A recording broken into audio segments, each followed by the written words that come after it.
चांद पर नीले पानी को खोजने वाले भारत को अब मिलेगा अपना नील आर्मस्ट्रांग। अमेरिका के बाद भारत बनेगा चांद पर कदम रखने वाला दुनिया का दूसरा देश।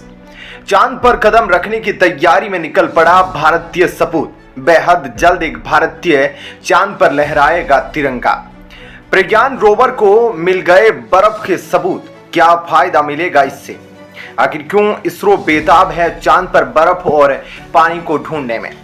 नमस्कार दोस्तों, स्वागत है आपका जी चिल्स पर। दोस्तों, चंद्रयान का प्रज्ञान रोवर आखिरकार विक्रम लैंडर से बाहर निकलकर चंद्रमा की सतह पर घूमना शुरू कर चुका है। ऐसा लगता है अब जल्द ही प्रज्ञान रोवर चंद्रमा पर खजाना खोज लेगा, जो इसरो के लिए सब कुछ बदल कर रख देगा। चंद्रयान की सफलता के बाद जहां पूरे देश के लोग जश्न मना रहे हैं, वहीं इसरो अगली सफलता का परचम लहराने के लिए तैयारी कर रहा है। इसरो का अगला मिशन कोई छोटा मिशन नहीं, बल्कि इतिहास बदलने वाला मिशन होगा। क्या आपने कभी कल्पना की थी कि कोई भारतीय एस्ट्रोनॉट स्पेस की सैर करेगा? पर अब यह सच होने वाला है। इसरो अब चांद पर रोवर भेजने के बाद उस पर मानव कदम रखने की तैयारी कर रहा है। अब भारतीय एस्ट्रोनॉट भी नील आर्मस्ट्रांग की तरह चांद की सैर करेंगे। ऐसे ही भविष्य के मिशन के लिए चंद्रमा अभी से तैयारी करने लगा है, क्योंकि चंद्रयान ने चंद्रमा की सतह पर बर्फ की खोज कर ली है। पर आखिर इस बर्फ की खोज से चंद्रयान को क्या फायदा मिलने वाला है? इन सभी बातों के बारे में हम विस्तार से इस वीडियो में चर्चा करेंगे।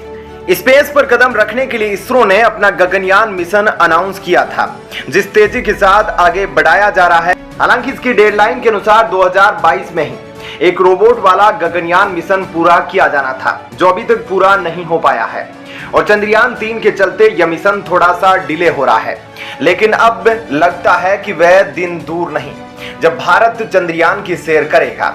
भारत के इस गगनयान मिशन के लिए भारतीय एयरफोर्स से 4 एयरफोर्स ऑफिसर्स को चूज किया गया है। ये चारों भारत के प्रारंभिक एस्ट्रोनॉट होंगे और इनमें से 3 अंतरिक्ष की सैर पर जाएंगे। तीनों एस्ट्रोनॉट को सबसे पहले रूस की स्पेस एजेंसी रोसकोस्मोस की सब्सिडियरी कंपनी ग्लोब कॉस्मोस द्वारा बनाए गए एक ट्रेनिंग सेंटर में ट्रेनिंग के लिए भेजा गया है। यहाँ पर इन्होंने अपनी प्रारंभिक ट्रेनिंग को पूरा किया, जहां इन्हें चांद पर जाने से संबंधित सभी महत्वपूर्ण चीजें सिखाई गई है। रूस से वापस आने के बाद भारतीय एस्ट्रोनॉट को कर्नाटक के बीदर भेजा गया है, जहां पर इन्होंने फ्लाइट ट्रेनिंग ली। इसके बाद बेंगलुरु में स्थापित की गई ट्रेनिंग फैसिलिटी में इन्हें भेजा गया, जहां इनकी ट्रेनिंग को और भी ज्यादा बेहतर किया गया। इन अंतरिक्ष यात्रियों के सूट को बनाने के लिए भी इसरो ने कॉन्ट्रैक्ट दे दिया है। विश्व में स्पेस सूट की सबसे बेहतरीन कंपनी रूस की जवेजदा कंपनी है। इसी कंपनी ने स्पेस की सैर करने वाले सबसे पहले व्यक्ति यूरी गागरिन के लिए स्पेस सूट का निर्माण किया था। यही भारतीय एस्ट्रोनॉट के लिए स्पेस सूट बनाएगी। इसके अलावा अंतरिक्ष में भारतीय एस्ट्रोनॉट को खाने की भी जरूरत होगी। इसके लिए मैसूर में स्थित डिफेंस फूड रिसर्च लेबोरेटरी को चुना गया है। उन्होंने गगनयान मिशन के लिए पूरा मेन्यू डिजाइन कर लिया है और जरूरत पड़ने पर वे इसे तुरंत सप्लाई कर देंगे। ऐसी उम्मीद की जा रही है कि अगले आने वाले 3 साल के अंदर इस मिशन को पूरा कर लिया जाएगा और भारत स्पेस में अपना पहला मानव यान भेज पाएगा। अगर भारत स्पेस में मानव यान भेजकर उसे वापस धरती पर लाने में कामयाब हो गया, तो भारत का अगला कदम होगा चांद पर कदम रखने का। आपको बता दें कि स्पेस में भारत से पहले अमेरिका, रूस और चीन के अंतरिक्ष यात्री जा चुके हैं, लेकिन चांद पर कदम रखने वाला आज तक सिर्फ एक देश है, और वह है अमेरिका। अमेरिका ने भी 1972 के बाद से चांद पर कदम नहीं रखा। सबसे पहले अपोलो 11 मिशन के जरिए अमेरिका ने चंद्रमा पर मनुष्यों को भेजने का कारनामा किया था। इस मिशन में उसे उस समय $24 बिलियन का खर्चा आया था, जो आज के समय में $100 बिलियन से भी ज्यादा है। इस मिशन से जुड़ी एक काफी दिलचस्प कहानी है। अमेरिका ने अपने सैटर्न रॉकेट के जरिए नील आर्मस्ट्रांग, माइकल कॉलिंस और बज एल्ड्रिन को चंद्रमा पर भेजा था। सैटर्न रॉकेट को लॉन्च करने के बाद उसका सर्विस मॉड्यूल चंद्रमा की कक्षा पर चक्कर लगा रहा था, जिसमें माइकल कॉलिंस बैठे थे। दूसरी तरफ लूनर लैंडर मॉड्यूल में नील आर्मस्ट्रांग और बज एल्ड्रिन बैठे हुए थे। चंद्रमा की कक्षा में सर्विस मॉड्यूल से लैंडर मॉड्यूल अलग हो गया और इसके बाद उसने चंद्रमा की सतह पर लैंडिंग करी। लैंडिंग करने से ठीक पहले देखा गया कि चंद्रमा की सतह पर उस जगह बहुत ज्यादा गड्ढे थे, पत्थर थे। इसलिए तय की गई जगह से 4 मील दूर लैंडर मॉड्यूल को लैंड कराया गया। इसके बाद बाहर निकलते समय इंजन का एक स्विच टूट गया, जिसके बारे में दोनों एस्ट्रोनॉट को पता नहीं लगा। इसके बाद दोनों यात्री एक एक करके चंद्रमा की सतह पर उतरे और सैंपल इकट्ठा किया। साथ ही साथ इन्होंने चंद्रमा की सतह पर अमेरिका का झंडा भी लगाया।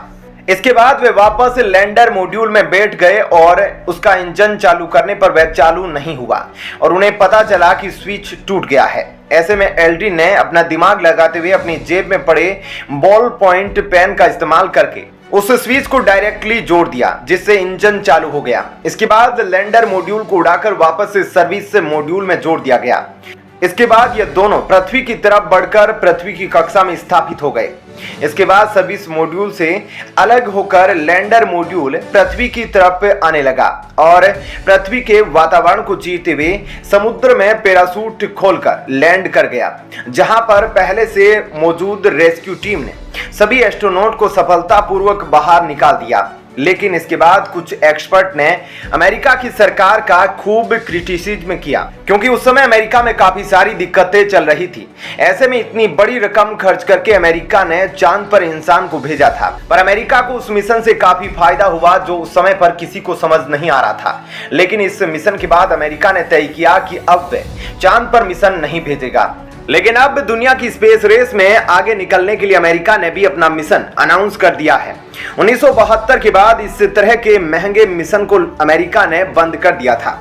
लेकिन पिछले राष्ट्रपति डोनाल्ड ट्रंप ने अनाउंस किया था कि वह नासा का बजट बढ़ाएंगे और 2024 तक नासा एक और व्यक्ति को चंद्रमा की सतह पर भेजेगा।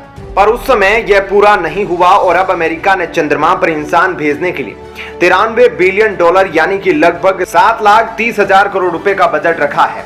अब देखना होगा कि इसरो और नासा में से कौन पहले चंद्रमा की सतह पर पहुंचता है। दूसरी तरफ चांद पर भारी मात्रा में बर्फ के संकेत मिलने लगे हैं। प्रज्ञान रोवर इतिहास रचने में सिर्फ एक कदम दूर है। अगले 14 दिनों में क्या रोवर को मिल सकते हैं चांद पर 600 बिलियन किलो पानी। रिपोर्ट में हुआ चौंकाने वाला खुलासा। क्या पानी खोजकर इसरो दुनिया में बन जाएगा नंबर 1? वह कौन सी चीज है जो नासा भी इसरो से पाना चाहता है? वह चीज है चांद पर पानी। 2008 में जब भारत ने चंद्रयान 1 मिशन भेजा था तो उस समय पानी की खोज कर ली गई थी, लेकिन अभी तक यह नहीं पता चल पाया कि चंद्रमा की सतह में किस जगह पर पानी मौजूद है।